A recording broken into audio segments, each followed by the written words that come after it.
मंदी मार्केट में भी ये होता है कि अगर मार्केट इस समय अंडर वैल्यू की तरफ चला तो फिर एक पैनिक भी देखने को मिल सकता है और अंडर वैल्यू मार्केट कई सालों तक बना रह सकता है। तो जैसे हमने 2008 में देखा, 2008 का जो सेंटिमेंट खराब हुआ और वो जो अंडर वैल्यू मार्केट रहा वो करीब 2 या 3 साल तक रहा।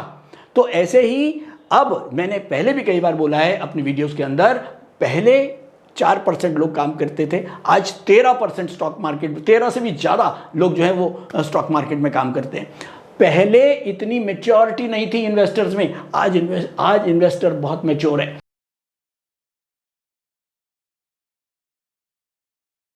Video content has been made available for information and educational purpose only. Unidirectional trade strategy is a copyright content of IFMC.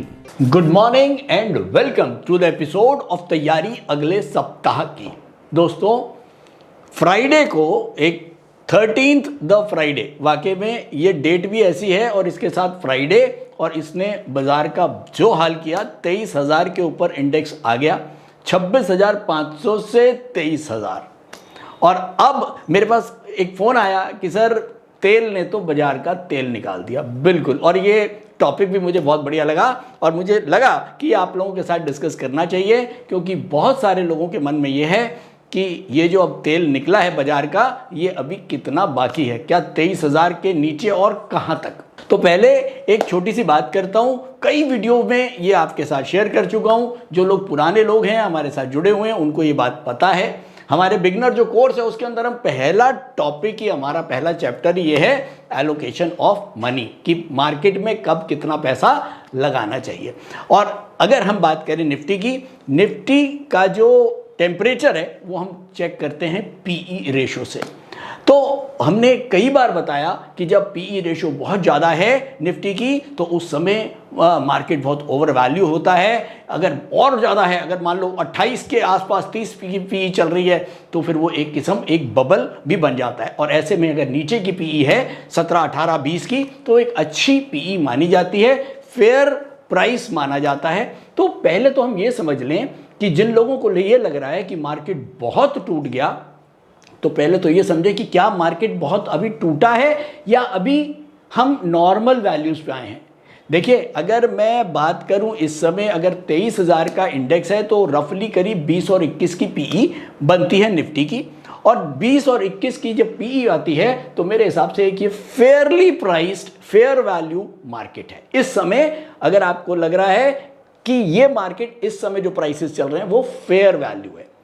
अब अगर सिचुएशंस खराब होती हैं, अब सिचुएशंस, चार, जो स्मार्ट इन्वेस्टर है, जो स्मार्ट मनी है, वो 4 चीज़ें देखता है, बहुत ज़रूरी। निफ्टी की पी तो देखेगा इस, क्योंकि वो हमको सेंटीमेंट दिखा रहा है। उसके बाद लिक्विडिटी, सबसे इंपॉर्टेंट। अगर लिक्विडिटी मार्केट में इस समय कम होती है तो मार्केट और नीचे जाएगा। इसके बाद बात आती है कि अर्निंग्स कैसी आ रही हैं। अगर ये जो हाल चल रहा है इस समय तेल का, इसकी वजह से जो मार्केट में दहशत है, वो दहशत अर्निंग को लेके है। अर्निंग्स भी घटेंगी, तो और अर्निंग्स अगर घटती हैं तो फिर जीडीपी पे इसका असर आएगा। और इस समय अगर हम मार्केट कैप टू जीडीपी की बात करें तो वो भी करीब करीब 130% के आसपास होगा, जो मेरे ख्याल में अभी भी ओवर है। 75 से 100 होगा तो हमको लगेगा ये बिल्कुल फेयर वैल्यूड है। तो अगर मैं बहुत सारी चीज़ों को देखता हूं तो ओवरऑल मार्केट के अंदर अभी एक नेगेटिव जो सेंटिमेंट्स हैं वो बने हुए हैं, और मार्केट यहां से और नीचे जा सकता है अगर यही सिचुएशन कैरी ऑन करती है। अब उधर हम देख रहे हैं ईरान और यूएस, ये लगातार ईगो वॉर में चल रहे हैं, लगातार बहुत नुकसान हो रहा है, इकोनॉमी का नुकसान हो रहा है, पूरे वर्ल्ड का नुकसान हो रहा है। तो अगर मैं केवल अगर अभी निफ्टी की आप बात करूं तो इस समय अगर मैं बोलूं 23,000 पे निफ्टी का पी करीब करीब 21 के आसपास, 20-21 के आसपास होगा, फेयर वैल्यू।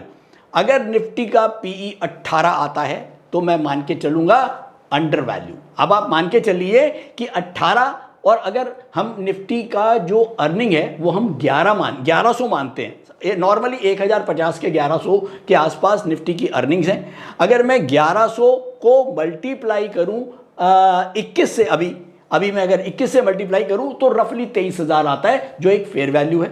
और यही 1100 को अगर मैं मल्टीप्लाई करूं नीचे 18 से तो कहीं ना कहीं ये आएगा जाके 20-21 हज़ार।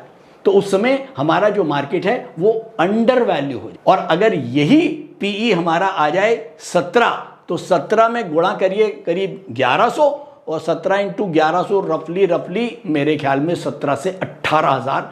और वो ये वाला जो लेवल है ये एक पैनिक लेवल्स हैं जिनको हम बोलते हैं कि ये मतलब इस समय ये वाले जो लेवल्स हैं ये लेवल होने नहीं चाहिए, लेकिन लोग पैनिक में आ गए हैं और उस समय ये वाले लेवल्स बन सकते हैं। अब देखना ये होगा कि मार्केट यहाँ 23,000 से पहले अभी तो हम फेयर वैल्यू पे हैं, क्या हम अंडर वैल्यू यानी कि करीब 21,000 के आसपास रुकते हैं, और 21,000 के अगर हम नीचे नहीं रुके तो फिर हम 17-18 हज़ार भी एक पैनिक देखने को मिलेगा। लेकिन एक इंटरेस्टिंग चीज़ आपको बताऊं जो मैंने अपने 30 साल के करियर में सीखी है, जब बाजार ओवर वैल्यू होता है यानी कि जब 26 और 27 की पीई पहुंच जाती हैं तो लोगों को ये पता तो होता है कि यार मार्केट ओवर वैल्यू है, लेकिन आपको पता है ऐसा मार्केट कई टाइम तक बल्कि कई सालों तक ओवर वैल्यू रह सकता है और फिर वो क्रिएट करता है एक बबल, और वो बबल से वापस जो है वो मार्केट नीचे की तरफ आता है। और सेम कहानी, तो इसीलिए आप ये जब भी ध्यान दें कि अगर मार्केट ओवर वैल्यू हो जाता है तो ओवर वैल्यू के बाद बबल बनता ही बनता है। और ऐसा मंदी मार्केट में भी ये होता है कि अगर मार्केट इस समय अंडर वैल्यू की तरफ चला तो फिर एक पैनिक भी देखने को मिल सकता है, और अंडर वैल्यू मार्केट कई सालों तक बना रह सकता है। तो जैसे हमने 2008 में देखा, 2008 का जो सेंटिमेंट खराब हुआ और वो जो अंडर वैल्यू मार्केट रहा वो करीब 2 या 3 साल तक रहा। तो ऐसे ही अब मैंने पहले भी कई बार बोला है अपनी वीडियोस के अंदर, पहले 4% लोग काम करते थे, आज 13% स्टॉक मार्केट, 13 से भी ज़्यादा लोग जो है वो स्टॉक मार्केट में काम करते हैं। पहले इतनी मैच्योरिटी नहीं थी इन्वेस्टर्स में, आज इन्वेस्टर बहुत मैच्योर है। आज एसआईपी के जरिए पैसा लगातार आ रहा है। लेकिन प्रॉब्लम यह है कि जियोपॉलिटिकल सिचुएशन बहुत खराब है जिसकी वजह से एक लगातार डर मार्केट में बना हुआ है।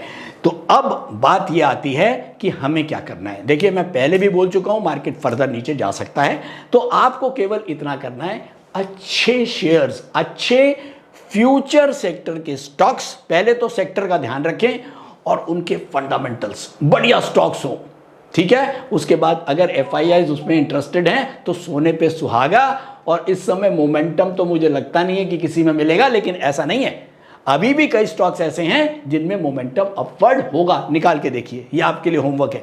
तो ऐसे मंदे मार्केट में भी कौन से स्टॉक हैं जिनका मोमेंटम अभी भी अपवर्ड बना हुआ है, एफआईआई उसमें इंटरेस्टेड है, फंडामेंटल्स बहुत अच्छे हैं और वो फ्यूचर सेक्टर है। तो ये एक छोटा सा होमवर्क आप लोगों के लिए।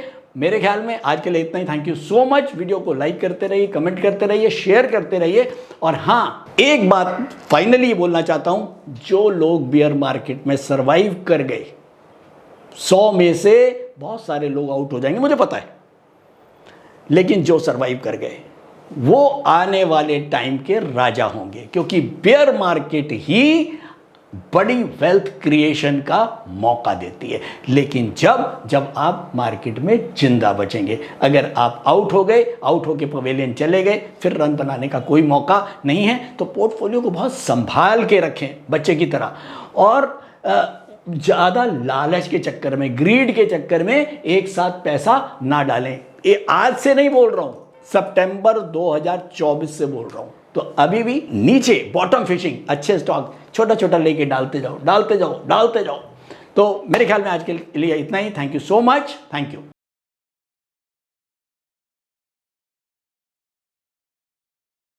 स्टॉक ट्रेडिंग के दौरान मुझे क्या खरीदना चाहिए और मुझे क्या बेचना चाहिए, मुझे कब खरीदना चाहिए और मुझे कब बेचना चाहिए, ये सवाल आपको परेशान करते हैं।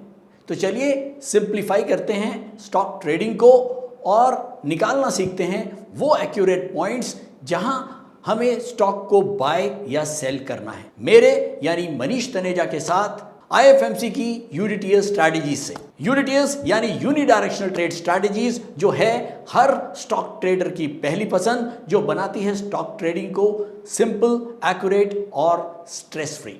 यूडीटीएस स्ट्रैटेजीज सभी इंटरवल्स पे काम करती है, चाहे वो इंट्राडे हो, पोजिशनल हो या लॉन्ग पोजिशनल हो। मेरे 26 सालों के एक्सपीरियंस और एक्सपर्टीज का निचोड़ है यूडीटीएस। आईएफएमसी की लोकप्रियता का राज है उसकी copyright strategies and IFMC is unchallenged leader in stock market education. IFMC is now a school of 10 million learners, awarded twice by Delhi City Icon Awards.